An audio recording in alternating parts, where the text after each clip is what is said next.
Hi. ഇന്നത്തെ subject U V ഗ്ലാസിനെ കുറിച്ചാണ്. എന്താണ് U V glass?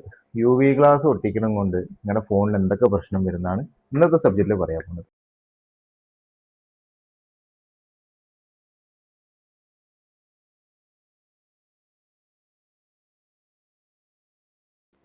U V glass ഒട്ടിച്ചിട്ടുള്ള ഒരു ഫോണിന്റെ അവസ്ഥയാണിത്.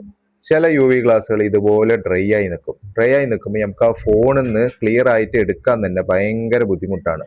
അതുകൊണ്ട് തന്നെ ഫോണിന്റെ ഡിസ്പ്ലേ ഡാമേജ് ആകാനും ഒരുപാട് സാധ്യതകളുണ്ട്. അപ്പൊ യു വി ഗ്ലാസ് പറയുന്നത് ഇതാണ്. ഇത് ഈ കിറ്റിൽ നമുക്ക് എന്തൊക്കെ വരുന്നത് നോക്കി. യു വി ഗ്ലാസിന്റെ കിറ്റിൽ ഒരു ഗ്ലാസ് വരുന്നുണ്ട്. ട്രാൻസ്പെറന്റ് ഗ്ലാസ് ആണ് ഇത് യൂസ് ചെയ്യുന്നത്. ട്രാൻസ്പെറന്റ് ഗ്ലാസ് വരുന്നുണ്ട്. പിന്നെ ഒരു ക്ലീനിങ് ക്ലോത്ത്, അതായത് ഡസ്റ്റ് ക്ലീൻ ചെയ്യാനായിട്ടുള്ളതാണ്. പിന്നെ വരുന്നത് യു വി ലൈറ്റ് ആണ്. പിന്നെ നമ്മുടെ പ്രധാനമായിട്ട് വരുന്നതാണ് യു വി ഗമ്മ്. അപ്പൊ ഇത് യൂസ് ചെയ്യുമ്പോൾ ഒരുപാട് കാര്യങ്ങൾ ശ്രദ്ധിക്കണം. അത് ഏതൊക്കെ ഫോണുകളിൽ എനിക്ക് യൂസ് ചെയ്യാൻ പറ്റുന്നതാണ് പറയുന്നത്. അപ്പൊ യു വി ഗമ്മ് പ്രധാനമായിട്ട് യൂസ് ചെയ്യുന്നത് എഡ്ജ് ടൈപ്പ് ഫോണുകളിലാണ്. നോർമൽ ഗ്ലാസ് ഒട്ടിച്ചു കഴിഞ്ഞാൽ എഡ്ജ് ടൈപ്പ് ഫോണുകളിൽ നിൽക്കില്ല.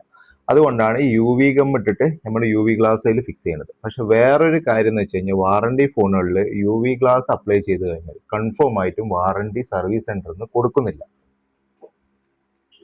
അപ്പൊ യു വി ഗ്ലാസിനൊപ്പം കിട്ടുന്ന യു വി ലൈറ്റ് ആണിത്. പക്ഷെ ഈ ലൈറ്റ് കൊണ്ട് നിങ്ങൾ ഇതിൽ യു വി അടിച്ചു കഴിഞ്ഞാൽ എല്ലാ ഭാഗവും കറക്റ്റായിട്ട് ഡ്രൈ ആകുന്നില്ല.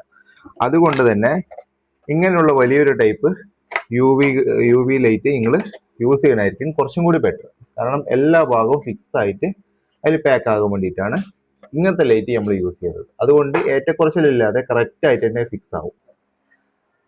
അപ്പൊ യു വി ലൈറ്റിന്റെ ഗുണങ്ങളും ദോഷങ്ങളും മനസ്സിലായല്ലോ. പക്ഷെ നമുക്ക് എഡ്ജ് ടൈപ്പ് ഫോണുകളിൽ ഉപയോഗിക്കാൻ പറ്റുന്നത് ഇപ്പൊ വേറൊരു ഗ്ലാസ് എന്ന് വെച്ച് കഴിഞ്ഞാൽ ഫുൾ ഗം ഗ്ലാസ് ആണ്. പക്ഷെ അതിനുള്ള പ്രശ്നങ്ങൾ, എന്ന് വെച്ച് കഴിഞ്ഞാൽ നമ്മളത് അപ്ലൈ ചെയ്ത് കഴിഞ്ഞാൽ മിനിമം 1 വീക്ക്, ഇപ്പൊ ചില നല്ല കമ്പനി ക്വാളിറ്റിയിലുള്ള സാധനങ്ങൾ വരുന്നുണ്ട്, ഒരു മാസം വരെയൊക്കെ അതിന്റെ ലൈഫ് കിട്ടുന്നുണ്ട്. പക്ഷെ ഓട്ടോമാറ്റിക്കായി അത് അടന്ന് വരുന്നുണ്ട്, സൈഡ് എഡ്ജ് നല്ല രീതിയിൽ തന്നെ പൊട്ടുന്നുണ്ട്. വേറൊരു സൊല്യൂഷൻ എഡ്ജ് ടൈപ്പിന് ഇല്ല. അപ്പോൾ വാറന്റി ഉള്ള ഫോണാണെന്ന് വെച്ച് കഴിഞ്ഞാൽ മാക്സിമം ഇതുപോലുള്ള സ്ക്രീൻ മാറ്റുകൾ യൂസ് ചെയ്യാം. അതിനുശേഷം നിങ്ങൾക്ക് യു വി ഗ്ലാസ് അപ്ലൈ ചെയ്യാം. അപ്പൊ ഈ വീഡിയോയുടെ അഭിപ്രായങ്ങൾ ഷോർട്ടിൽ കമന്റ് ആയിട്ട് രേഖപ്പെടുത്തുക. അതുപോലെ തന്നെ ഇതേപോലെ ഇൻഫോർമേറ്റീവ് വീഡിയോയ്ക്ക് വേണ്ടിയിട്ട് ഞങ്ങളുടെ പേജ് സബ്സ്ക്രൈബ് ചെയ്യുക. ഓക്കെ.